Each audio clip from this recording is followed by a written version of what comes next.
भारत में कोविड-19 के मामले एक बार फिर से बढ़ने लगे हैं। देश में अब कोरोना मरीजों की संख्या 1000 के पार चली गई।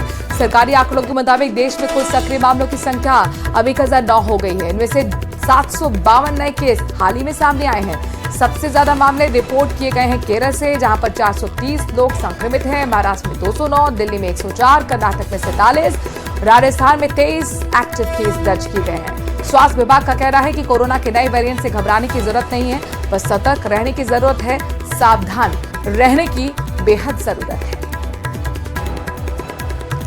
कोरोना एक बार फिर डराने लगा है। कोरोना के केसेस बहुत तेजी से आगे बढ़ रहे हैं। 1009 इस वक्त पूरे देश में एक्टिव केसेस है, जिसमें सबसे ज्यादा केरल से एक्टिव केसों की संख्या सामने आई है और साथ ही महाराष्ट्र, गुजरात, तमिलनाडु, कर्नाटक, दिल्ली में भी अब केसेस आगे तेजी से बढ़ते हुए नजर आ रहे हैं। हालांकि आईसीएमआर की तरफ से साफ तौर पर कहा गया है कि ये जो वेरिएंट है ये माइल्ड है और ऐसे में आप सावधानी बरतें, पैनिक ना।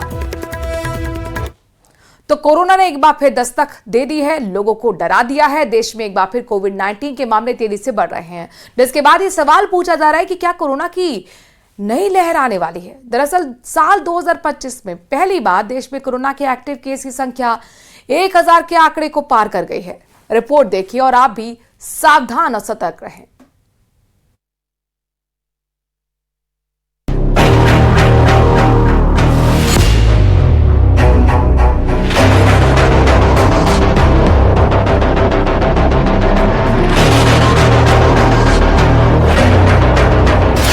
Total active case 1009।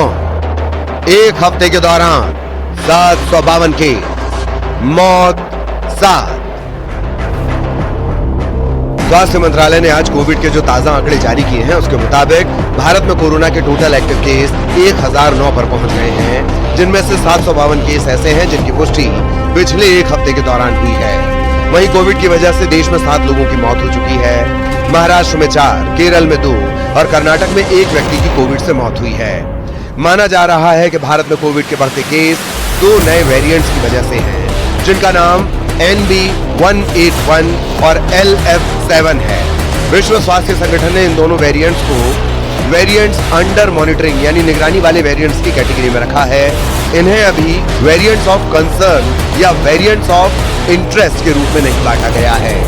इसीलिए फिलहाल कोविड के बढ़ते मामलों को लेकर डरने की जरूरत नहीं है, लेकिन हर किसी को सतर्क रहना जरूरी है। इसीलिए डॉक्टर्स का भी कहना है कि कोविड को लेकर देश में जो लोग सावधानियां पहले बरतते थे, जैसे मास्क पहनना, हाथों को साबुन से धोना, भीड़ भाड़ वाली जगहों पर जाने से बचना, उनका पालन शुरू कर देना चाहिए। ये पुराने वेरिएंट हैं, इनके सब वेरिएंट इतने घातक नहीं हैं, लेकिन ट्रांसमिसिबिलिटी इनकी बहुत हाई है। तो अगर एक को होगा घर में तो और लोगों को होगा। तो इसलिए हमको उन लोगों को बचाने के लिए जो हमारे घर में बूढ़े हैं, वृद्ध हैं और बच्चे हैं, या जिनमें इम्यूनिटी कम है, कोई पेशेंट लिवर का है, हार्ट का है, ब्लड प्रेशर का है, उनको बचाने के लिए हमें एहतियात ज़रूरी है। और हम ये भूल रहे थे मास्क, इसको याद दिलाने के लिए वेरिएंट आए हैं। ये हमारी और बीमारियों से भी हिफाजत करेंगे, निमोनिया से भी करेंगे, वायरल इलनेस से भी करेंगे और पोल्यूशन से भी करेंगे। घबराना बिल्कुल नहीं है, पैनिक नहीं होना चाहिए। न तो किसी इंडिविजुअल, किसी व्यक्ति को भी पैनिक नहीं होना चाहिए, घबराहट, किसी परिवार को नहीं, किसी समाज, राज्य, कहीं भी पैनिक नहीं होना चाहिए। दिल्ली में कोविड के तेजी से बढ़ते हुए मामलों को लेकर दिल्ली सरकार ने एडवाइजरी जारी की है। दिल्ली के स्वास्थ्य मंत्री पंकज कुमार सिंह ने स्वास्थ्य अधिकारियों के साथ कोविड-19 को लेकर बैठक की। उन्होंने अस्पतालों को ऑक्सीजन स्टॉक, बेड्स की उपलब्धता सुनिश्चित करने के निर्देश दिए हैं। इसके साथ ही वेंटिलेटर, दवाइयों, वैक्सीन का पर्याप्त स्टॉक रखने के लिए कहा गया है। कोरोना के मामलों का संज्ञान पूरी तरीके से सरकार के पास है और हमारे अस्पतालों में पूरी तरीके से व्यवस्थाएं हैं। हमने एडवाइजरी भी जारी की है जो कि पूरी देखरेख कर रही है, स्थिति कंट्रोल में है। ऐसा किसी भी प्रकार के पैनिक की कोई स्थिति नहीं है और उसको हम संज्ञान में है और पूरी तरीके से देखरेख हो रही है। दिल्ली 200% तैयार है, दिल्ली के डॉक्टर्स, स्टाफ सब लोग तैयार है, बट ऐसा कोई विषय नहीं है। जो वेरिएंट है, बार मैं बोल रहा हूँ, वेरिएंट एक मूवेबल वेरिएंट है जो वायरल के रूप में रह रहा है, जो मुझे देखने में दिखा है, इसलिए मैं अपने एक्सपीरियंस से आपको बता रहा हूँ। और दिल्ली को इस पर चिंता करने की, कोई पैनिक होने की जरूरत ही नहीं है।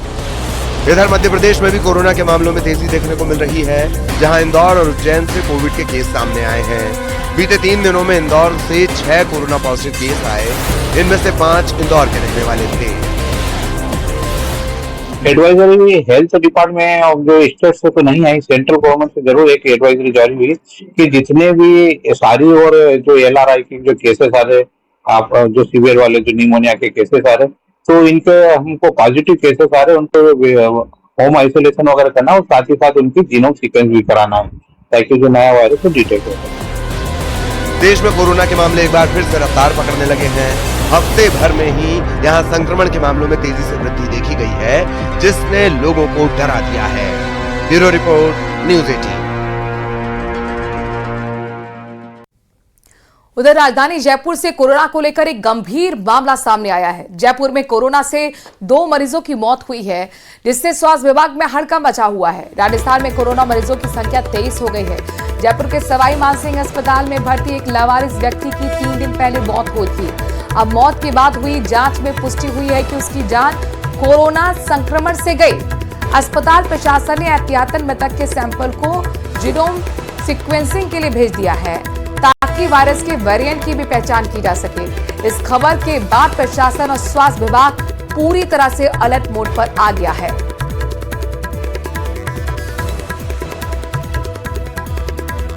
तो जयपुर में कोरोना से 2 लोगों की मौत के बाद स्वास्थ्य विभाग में हड़कंप मचा हुआ है। स्वास्थ्य विभाग और प्रशासन पूरी तरह से अलर्ट मोड पर। आपको बताएं कि एक व्यक्ति जो कि 3 दिन से भर्ती था, मौत की पुष्टि उसकी हुई है और जब जांच हुई तो जानकारी मिली कि कोरोना संक्रमित होने की वजह से इसकी मौत हुई है। और ऐसे में अब स्वास्थ्य विभाग पूरी तरह से अलर्ट मोड पर आ गया है। जयपुर में अचल ज्वेल्स प्राइवेट लिमिटेड के 10 फीट गहरे सेप्टिक टैंक में सोना चांदी तलाशने के लिए उतारे गए 4 सफाई कर्मचारियों की मौत हो गई। 2 अन्य मजदूरों को गंभीर हालत में महात्मा गांधी हॉस्पिटल में भर्ती कराया गया है, जबकि 2 को प्राथमिक उपचार के बाद छुट्टी दे दी गई। बताया जा रहा है कि जहरीली गैस के कारण पहले सफाई कर्मी अचेत हुए और फिर उन्होंने दम तोड़ दिया। घटना सांगानेर सदर थाना इलाके में सीतापुरा इंडस्ट्रियल एरिया के जी ब्लॉक स्थित ज्वेलरी जोन में सोमवार रात 8:30 बजे हुई। जांच के लिए FSL की टीम को मौके पर बुलाया गया है।